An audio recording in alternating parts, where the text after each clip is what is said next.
I'm here to talk about success. The first rule of success is to have a vision. You see, if you don't have a vision of where you go, and if you don't have a goal where you go, you drift around and you never end up anywhere. I mean, as you know, I was born in 1947 in Austria after the Second World War. So I was very fortunate that I stumbled onto my vision. And I didn't really like Austria when I grew up. I couldn't wait to get out of there. I couldn't see myself becoming a farmer or a worker in a factory or anything like that. Even though my parents wanted me to stay there and have a normal life. But that was their vision, not mine. My vision was totally different. I felt that I was born for something special, for something unique, for something big. Then one day I went to school. I remember I was 11 years old, and they showed a documentary about America. And there they showed in this documentary the huge skyscrapers, the high-rises, the huge bridges, the 6-lane freeways, and all of this stuff. And I said to myself, that's where I want to be. I don't want to be around here with these little farmhouses and these little buildings. I want to be in America. One day after school, I walked by a store in Graz. So I went inside and I looked around, and then I saw a magazine. I saw a bodybuilding magazine that had Reg Park on the cover. Reg Park was then a 3-time Mr. Universe. And I saw him on the big screen as Hercules. I read that and I said to myself, wow, this is the blueprint for my life. This is exactly what I want to do. I want to become a bodybuilding champion just like Reg Park. I want to get into movies just like Reg Park. And I want to make millions of dollars and be rich and famous just like Reg Park. Do you know how great it felt that I knew where I was going? Imagine the majority of people don't know where they're going. I knew where I was going, that I'm going to become this bodybuilding champion just like him. So it was just a question of how do you do it? I was so relieved, because when you have a goal, when you have a vision, everything becomes easy. So people always ask me, when they saw me in the gym in the pumping iron days, they say, why is it that you're working out so hard? 5 hours a day, 6 hours a day, and you have always a smile on your face. And I told people all the time, I said, because to me, I'm shooting for a goal. In front of me is the Mr. Universe title. So every rep that I do gets me closer to accomplishing that goal, to make this goal, this vision turn into reality. Every single set that I do, every repetition, every weight that I lift will get me a step closer to turn this goal into reality. So I couldn't wait to do another 500-pound squat. I couldn't wait to do another 500-pound bench press. I couldn't wait to do another 2,000 reps of sit-ups. I couldn't wait for the next exercise. At the age of 20, I went to London and I won the Mr. Universe contest as the youngest Mr. Universe ever. And it was because I had a goal. So let me tell you something, visualizing your goal and going after it makes it fun. You got to have a purpose no matter what you do in life. You got to have a purpose. 74% hate their job in America.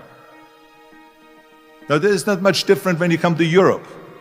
The majority of people don't like what they're doing, because they're really not doing it because they didn't have a goal and they followed this goal. They just aimlessly drift around, and then all of a sudden there's a job opening, so they get that job because you have to work. But then when you work, it's a chore. It's work. It's not fun. So if you think about, only a quarter of the people really enjoy what they're doing in life. That is unbelievable if you think about it. So I felt so blessed that I knew what I was doing. It's like a medical student that studies and knows he wants to become a doctor. You know where to go. And the same thing is also in politics. I remember that in politics, I had a very clear vision that I will be the leader of California. That's as far as I could go because I was not born in America, so I could not run for president. So being the governor of the fifth largest state, the largest state, the fifth largest economy in the world, was for me really the ultimate title, the ultimate accomplishment in politics. So even though people came up to me and says, why don't you go and run for something smaller, you're never gonna make it.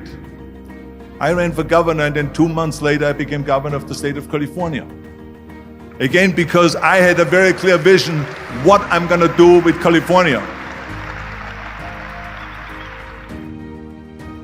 So that's rule number one, have a vision. Rule number two is, don't listen to the naysayers. Don't listen to the naysayers.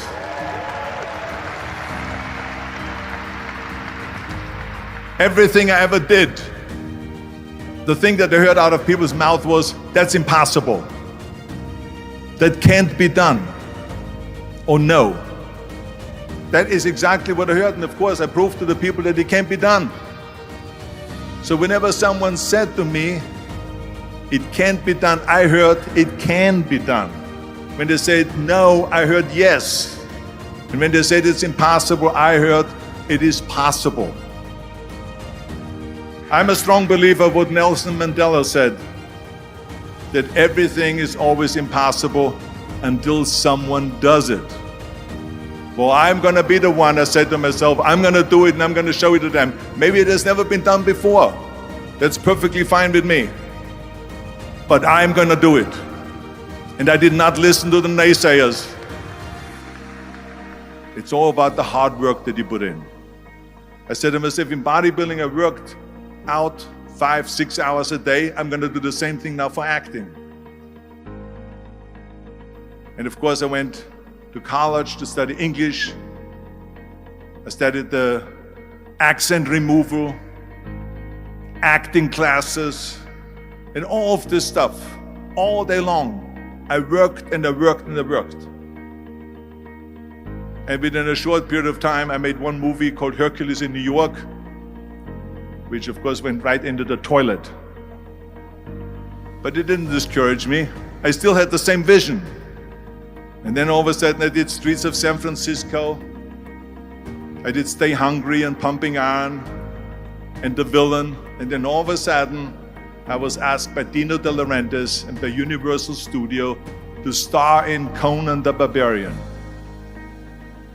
And after I did Conan the Barbarian, the director at the press conference said to the press, the director was John Milius. He said to the press, if we wouldn't have had Arnold, we would have had to build one. So think about that. The very body that they said can never be sold because the time is wrong. A few years later, I'm doing Conan the Barbarian, and it was the #1 hit at the box office when it came out in the summer of '82. Think about that. And the director says, if we wouldn't have had his body, we would have had to build one. So all of a sudden, my body became an asset, not a liability. And the same thing was with Terminator. After we were finished filming Terminator, Jim Cameron said to the press, if Arnold wouldn't have had that accent and talked like a machine, I think the movie wouldn't have worked. So think about that. The body and the accent that they attacked was an asset. But I didn't listen to those losers. I didn't listen to them at all. It's just the reality of it is that you cannot listen to the naysayers. So this is a very important lesson for all of you. So when someone says, no, this is a stupid idea, you in your mind, you don't have to say it, but in your mind just say to yourself, you're an asshole. What do you know?